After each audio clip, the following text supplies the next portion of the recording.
Le pire a été évité, c'est ce qu'a déclaré le chef d'état-major israélien, le général Aviv Kochavi, en commentant l'arrestation d'une vaste cellule de 50 terroristes du Hamas, prête à exécuter des plans mortifères, des attaques à l'explosif, des kidnappings et autres.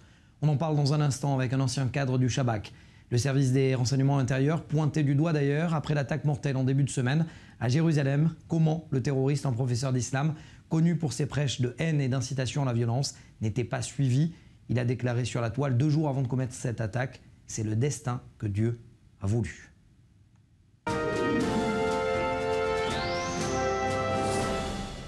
Alors pour revenir sur les faits, Océane, Nicole, bonsoir. Bonsoir Mathias. On va revenir d'abord sur les faits et je donne la parole à Oznoï dans un instant. Vous êtes un ancien cadre du Shabak et vous êtes avec nous aujourd'hui pour commenter les faits. Que s'est-il passé en début de semaine ?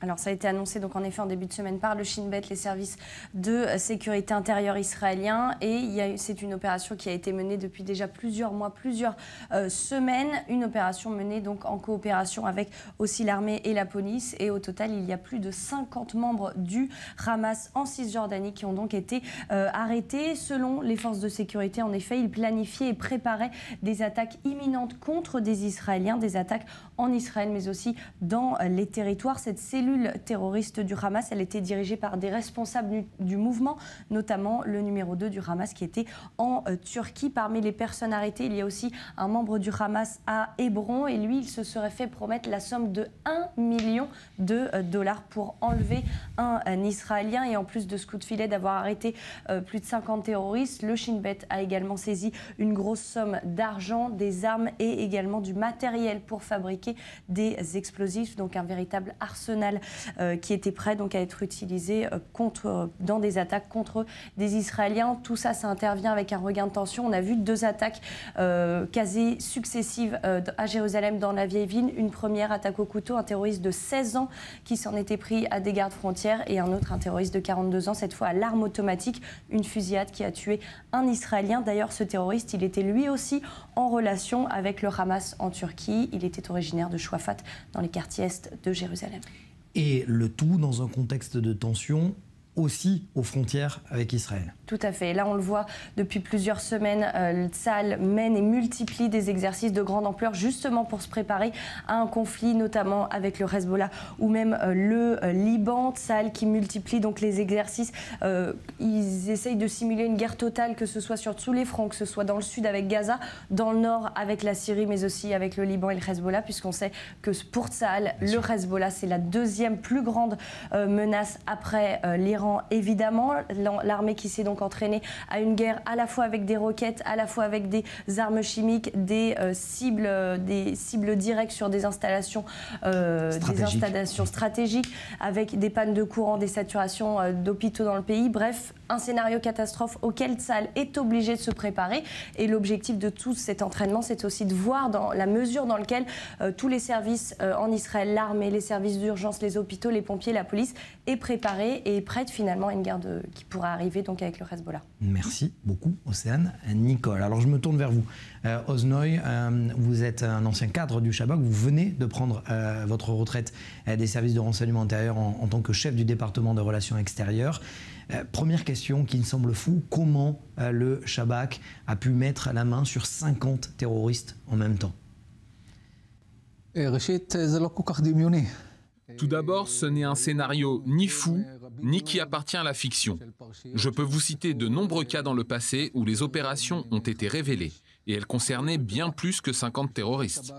C'est la qualité du Shabak. C'est pour cela que les renseignements intérieurs ont été créés. C'est la spécialité de ce service. C'est exactement ce que tous les employés du Shabak sont censés faire lorsqu'ils arrivent au travail, se renseigner. C'est bien sûr une nouvelle réussite opérationnelle du service en ce qui concerne la lutte antiterroriste dans les territoires, mais pas que d'ailleurs. Combien de temps faut-il pour mettre la main sur ces terroristes? Combien de temps cette opération prend en règle générale? À partir du moment où nous sommes au courant de son existence, le Shabak commence à parler de fil conducteur de temps. Nos hommes font le point entre les renseignements que nous collectons et le risque que fait peser cette cellule par rapport à son degré de préparation et au fait qu'elle soit sur le point de passer à l'action. Dans la mesure où les renseignements ne sont jamais sûrs à 100%, il faut éviter de rater sa cible. C'est un équilibre à trouver. Cela peut parfois être une opération montée en quelques jours, voire moins, parce que nous comprenons que cette cellule est prête à agir. Et ce, même si les renseignements collectés en amont ne sont pas complets, car on doit éviter que des attentats soient perpétrés. Mais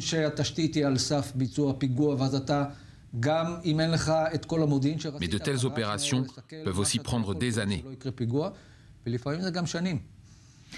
Est-ce que, selon vous, finalement, parce que j'ai lu dans les articles que le plan du Hamas était de payer $1 million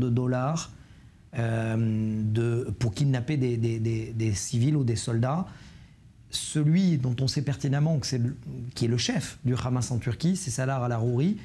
Pourquoi attendre avant de le neutraliser ?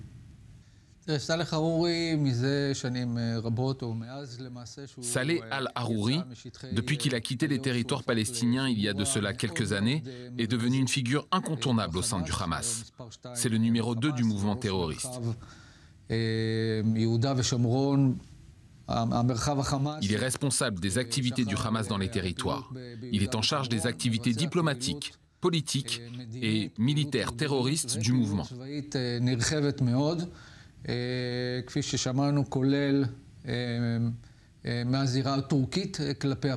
Harouri opère depuis la Turquie contre nos intérêts. Ce n'est pas un secret si je vous dis qu'il est dans le radar du Shabak de manière constante. Et je fais confiance à mes anciens collègues, à la direction du Shabak, pour faire ce qu'il faut pour le neutraliser. Ça veut dire qu'on pourrait dire que c'est presque un ennemi numéro 1 aujourd'hui pour Israël ?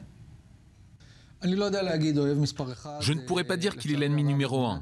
Vous savez malheureusement qu'Israël a de nombreux ennemis et de nombreux ennemis numéro 1. Mais oui, je peux confirmer qu'il fait partie des cibles principales de notre service.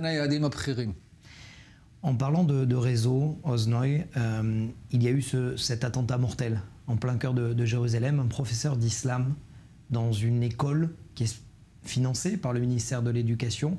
Est-ce que vous y voyez une faille du Shabak? Je sais que vous n'aimez pas forcément pointer du doigt vos anciens collègues. Premièrement, chaque attentat qui est perpétré est un échec. Notre but est d'empêcher les attentats, toutes sortes d'attentats. C'est le rôle qui nous incombe.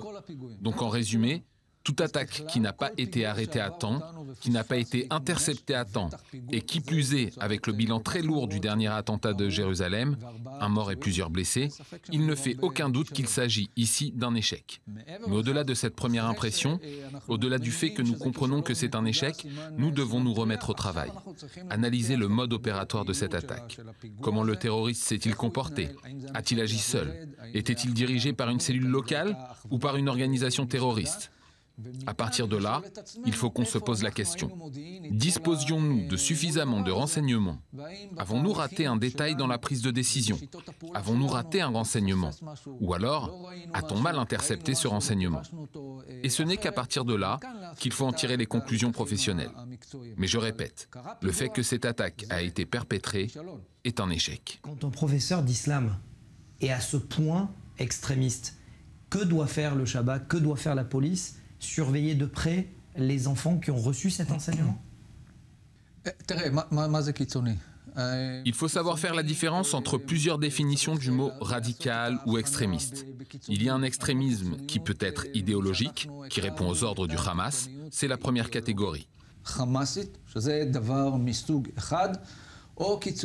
Et puis, il y a un extrémisme qui n'est que religieux, c'est totalement différent. Je précise que les deux catégories peuvent parfois s'entremêler. L'enquête du Shabak est en train de faire la lumière sur la personnalité du terroriste de Jérusalem, sur ses activités. À ce propos, c'était un incitateur sur le mont du Temple, l'esplanade des mosquées, au-delà du fait qu'il était professeur d'islam dans une école dans les quartiers est de Jérusalem. Le Shabak est actuellement en train de comprendre comment et s'il fallait élever le niveau de capteur sensoriel contre cet homme devenu terroriste, comme nous disons dans notre jargon. Ça sera ma dernière question, Oznoy. Je sais que vous avez été aussi spécialisé dans la région nord, on n'en dira pas plus pour des raisons de sécurité. J'ai lu dans la presse, selon les médias israéliens, que le Hezbollah essaie d'inonder les villes arabes israéliennes d'armes en cas de conflit interne. Ça doit nous inquiéter ou pas? Tout d'abord, il ne fait aucun doute que le Hezbollah a tout intérêt à ce que la situation dans les villes mixtes ou les villes arabes israéliennes dégénère autant que possible. Et cela passe aussi par le fait d'attiser la violence et de transférer des armes dans le secteur arabe israélien, qui constitue, de manière naturelle, une cible privilégiée pour le mouvement terroriste. Mais il faut préciser que ni le Hezbollah, ni aucun mouvement terroriste bien organisé ne collecte un grand nombre d'armes. Les jette par-dessus la barrière de sécurité et se dit « celui qui tombe sur ses armes est chanceux ». Généralement, lorsqu'on transfère de telles quantités d'armes, l'opération est bien ficelée, avec des cibles bien précises, via des personnes qui ont été entraînées, recrutées et dirigées pour commettre des attentats bien particuliers. Mais ici, ce n'est pas le cas. De ce que nous savons, la plupart des dernières opérations étaient motivées par un agenda criminel et non terroriste. מה שאנחנו מבינים לפחות, כל הפרשיות האחרונות הן בדרך כלל פרשיות פליליות, פלטפורמות פליליות ולא ביטחוניות. Merci énormément, Oznoi, d'avoir été avec nous, c'est toujours un plaisir. Je rappelle que vous êtes un ancien cadre du Shabak, vous venez de prendre d'ailleurs votre retraite des services de sécurité intérieure. Vous étiez chef du département de relations extérieures du Shabak. Merci à vous. Merci à vous. Focus dans Défense sur l'unité nationale de la défense passive, prête à être mobilisée à chaque catastrophe naturelle ou accident de grande envergure en Israël et dans le monde. Nous les avons rencontrés au cours d'un exercice à Tel Aviv. Des bâtiments détruits, des tonnes de pierres et de fer qui s'amoncellent, des soldats, des pompiers, des secouristes, une vraie scène de chaos. Mais ce n'est qu'un entraînement au cœur de Tel Aviv. Quelques mois après leur dernier déploiement à Surfside, à Miami, les soldats et soldates de l'unité nationale de la défense passive se réunissent pour un exercice plus vrai que nature. À cette occasion, cet officier nous présente la dernière technologie Made in Israël, une application qui sert à remonter dans le temps. Comme vous pouvez voir ici dehors, quand il y a 6 ou 7 bâtiments qui sont effondrés, personne ne sait comment commencer.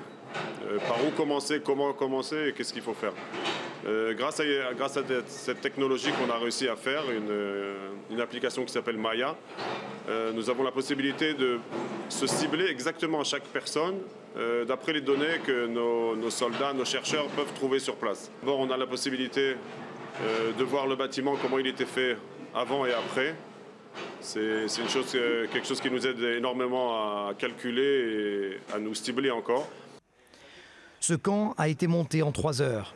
Une sorte de château gonflable, du PC sécurité aux toilettes et douches, y compris cette invention israélienne, une machine qui transforme l'air ambiant en eau, jusqu'à 200 litres. Mais pas que. Cet escalier en bois très solide a été construit sur place pour évacuer les blessés. Ce trou, qui sert à extraire également les blessés, est triangulaire. Il a été creusé en 3 heures au lieu de 4, pour une forme en carré. Tout est fait pour aider les secouristes à aller vite, car chaque seconde compte.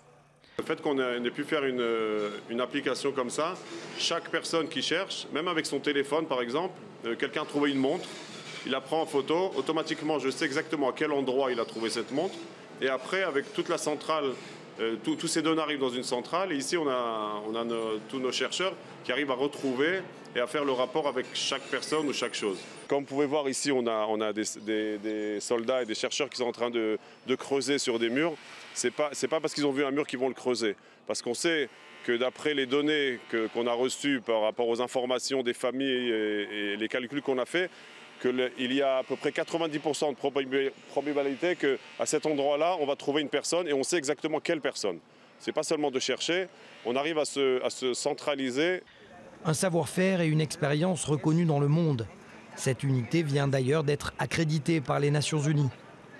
Une délégation d'Amérique latine est en visite ce jour-là. Israël est l'un des pays leaders dans ce domaine et il est très important pour mon pays, l'Argentine, d'interagir et comprendre comment il s'entraîne.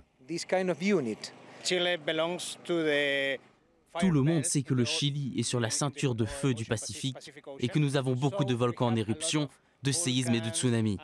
Je peux vous dire qu'aujourd'hui, j'ai appris beaucoup de l'armée et de cette unité.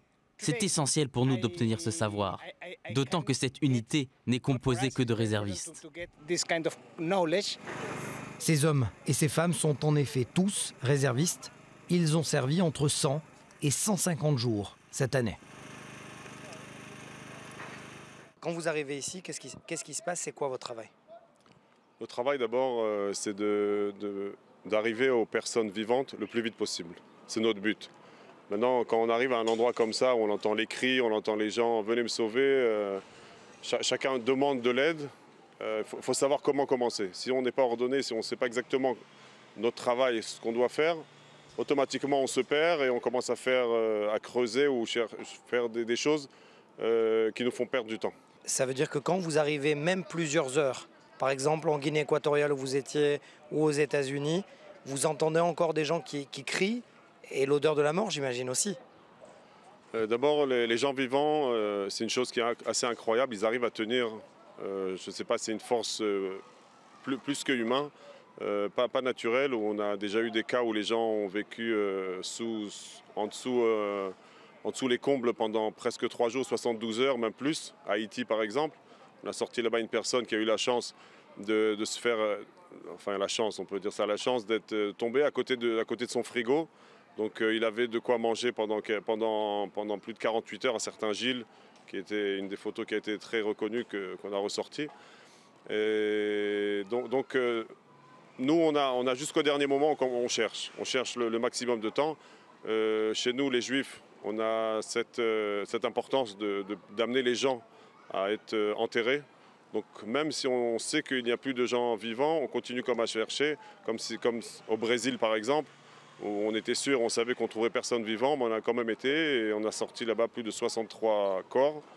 Les familles nous ont remerciés énormément, on a trouvé des enfants, il y avait un bus d'enfants qui était envahi par le sable et chez nous c'est une des choses qui est très importante. Bien entendu on fait le maximum pour trouver des personnes vivantes, mais même s'ils sont plus vivantes, notre devoir c'est de les sortir et de les ramener aux familles pour pouvoir les enterrer et faire tout ce qu'il se doit. Mais ce qui est intéressant, et vous m'avez dit que cette technique, elle n'est pas que israélienne. Vous la donnez aussi à tous les pays avec lesquels vous coopérez. Une de ces techniques, il y a beaucoup de techniques qui sont que israéliennes. Et nous, on fait tout pour pouvoir la donner aux autres aussi. Parce que notre but, comme j'ai dit, c'est de sauver des vies. Ce n'est pas que des vies dans notre pays ou des vies que de chez nous. C'est de sauver le maximum de vies dans le monde entier. La vie normale, vous me disiez d'ailleurs que vous êtes un père de famille de 6 enfants, vous êtes grand-père, vous lâchez tout et vous allez aux 4 coins du globe. Oui, je pense que c'est une mission. C'est une mission qu'on a, une mission à un mérite. Je crois que c'est aussi un mérite que, personnellement, je pense que je mérite d'avoir ça, de pouvoir sauver des vies. On est prêt n'importe quand, n'importe quel moment. On est avec les téléphones sur nous 24 heures sur 24, que ce soit même le Shabbat, le jour, la nuit. On peut être appelé à n'importe quel moment. Ma femme, les enfants aussi connaissent ce mode de vie. Des fois, je peux partir pour 3-4 jours. Des fois, ça peut être 2 semaines. Des fois, on n'arrive même pas à communiquer avec eux. C'est juste à la télé parce que des fois, ils nous voient et alors ils voient que tout va bien. Et c'est une vie qu'on prend. Avec les 6 enfants, grâce à Dieu, aussi même une petite fille. Et on a aussi notre métier aussi. On a notre vie normale. Et bon, faut savoir faire la part des choses. Si on a eu cette possibilité de pouvoir sauver des vies, je pense que c'est un peu plus important que d'être un peu plus avec la famille ou même de travailler un peu plus, quoi. Mais grâce à Dieu. Merci. Merci à vous.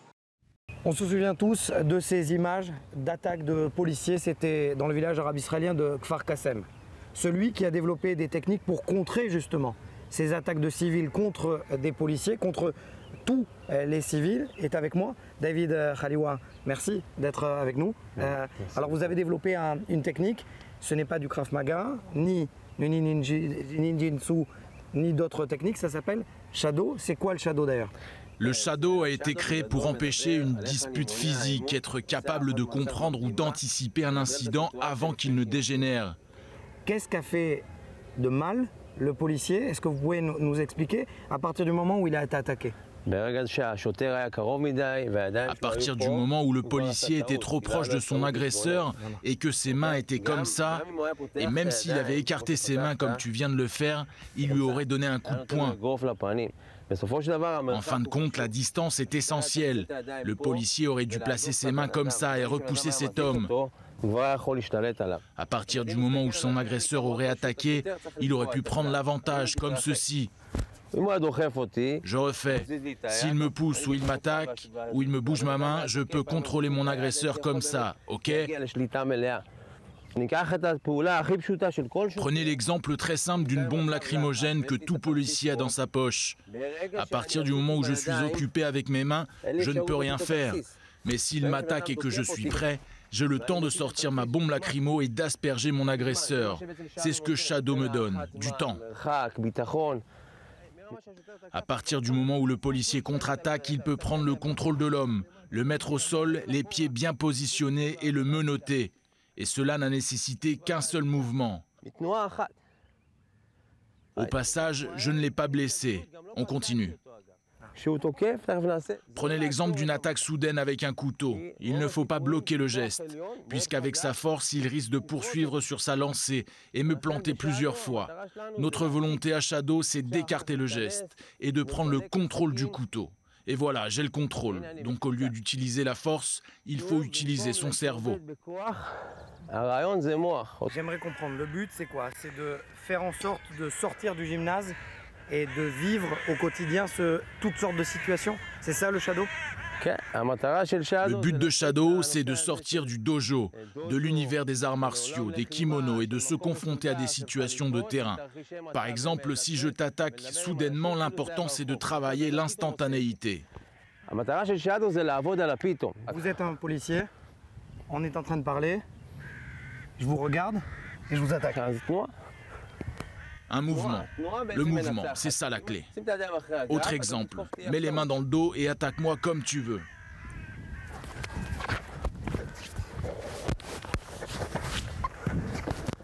En combien de temps le civil était au sol? En combien de temps étais-tu au sol? 20 secondes, 10 secondes. C'est ça le Shadow, profitez de l'instant. La même chose si je te prends la main, tu es journaliste et je veux que tu quittes la salle. Qu'est-ce que tu fais dans ce cas-là? Qui est plus fort? Peut-être que c'est lui, qui sait. Il est peut-être plus fort physiquement. Donc je profite du mouvement, je ne vais pas contre lui. Shadow, ce n'est pas de la force. C'est utiliser aussi la force de l'autre. C'est la technique. Pousse ta main ici et regarde, on refait.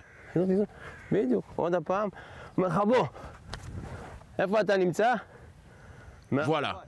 Prenons l'exemple de la matraque télescopique qui est utilisée en France. Elle est enfin autorisée en Israël, mais son but n'est pas de frapper avec. L'objectif, c'est de neutraliser la cible. Tu es un civil et je suis un policier. Et tu ne veux pas venir avec moi, tu me pousses. Moi, je vais presser un point névralgique avec la matraque. L'incident est clos. Je t'emmène au sol. Voilà, en quelques secondes. Autre exemple. Tu vas vouloir te saisir de la matraque. C'est très bien, pas de souci. Merci.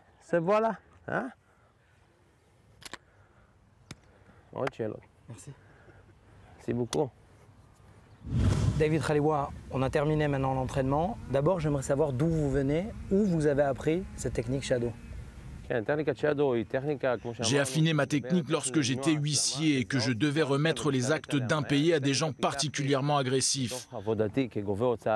Mais à l'ère où tous les coups sont permis, où tout est filmé, où tout est source de shaming sur les réseaux, il fallait que je trouve un moyen de neutraliser l'incident sans que cela dégénère.